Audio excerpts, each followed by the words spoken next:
Now, the clock for the fourth and final quarter of the year is ticking fast. While the federal government says security remains among its core priorities for the rest of the year 2025.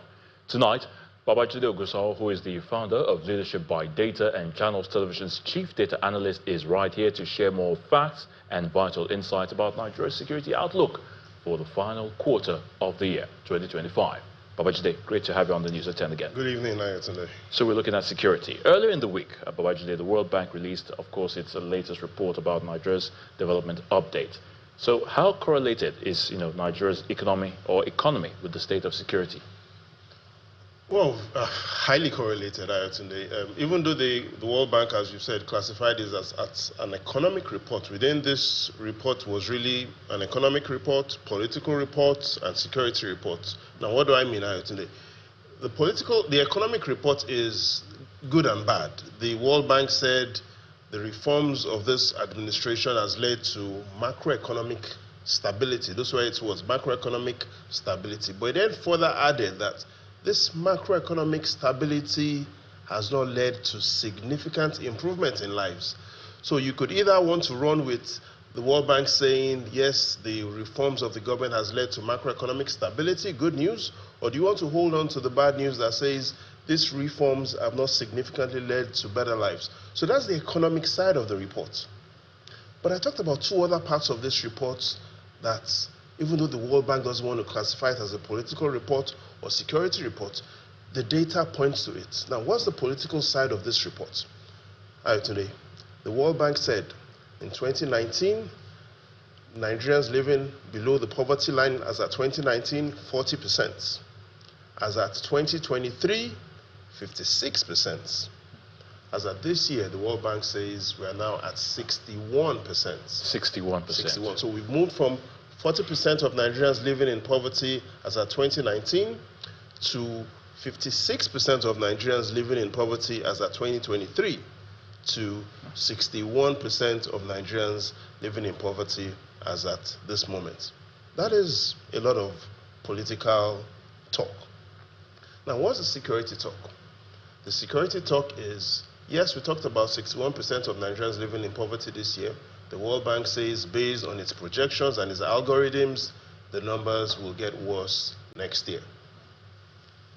So before we go into the outlook for the rest of this year, Babajide, how well did the security agencies perform in the third and perhaps the fourth quarter of this year? Looking back, I know we talked about this first quarter, second quarter, but before we talk about the fourth quarter, we need to look at what exactly happened in the third quarter, especially from the security and defense perspective. And we see a lot of good news if we look at some of the top operations that have been conducted. If you take a look at the top stories that we've been able to put together, the top 10 stories about what has happened in the third quarter of the year. Story 10, we remember the Nigerian troops killing dozens of gunmen through Operation Adinkai.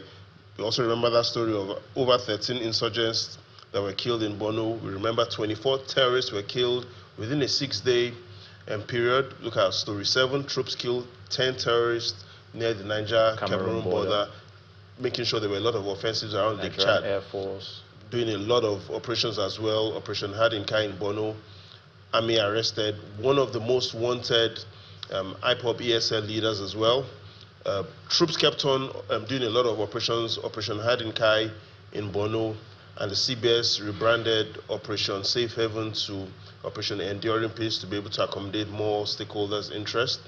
And that big story, 20 terrorists killed in long operations. But perhaps one of the biggest stories in the third quarter of this year was when we had that story of over 200 bandits were killed in a series of specialized operations. So overall, we've seen a lot of operations still concentrated within the northeast region in the third quarter. So clearly we can see the northeast is where operations are going on.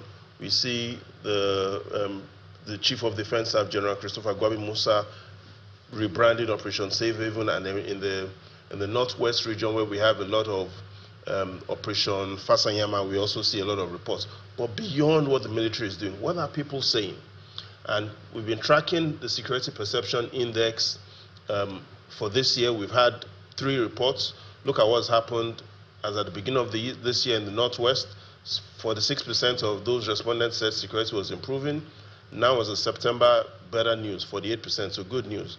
North Central, beginning of the year, 43%.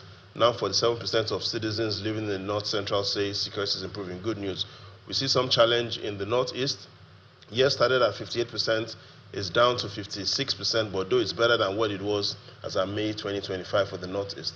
Again, Southwest compared to the beginning of this year, but the same news, but good news again from the South, South, and Southeast region, whereas at the beginning of the year, we see a bit more people saying security is improving overall in those regions. So as we round off, Babajide, very quickly now, what are the facts, concerning our domestic and global reports, looking at the security outlook?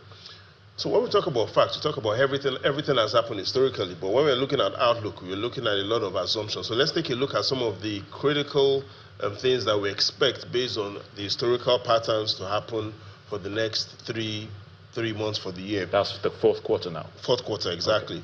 Okay. We separated October to November, but majorly the emphasis now is on December, where we have a lot of migrants coming in, and we potentially could see elevated kidnapping risks due to increased travel and migration movements. And clearly, kidnappings for ransom is expected to remain the primary revenue model for terrorists. But above all, perhaps a nice way when you talk about forecast is to look at even what the Chief of Defense Staff has said.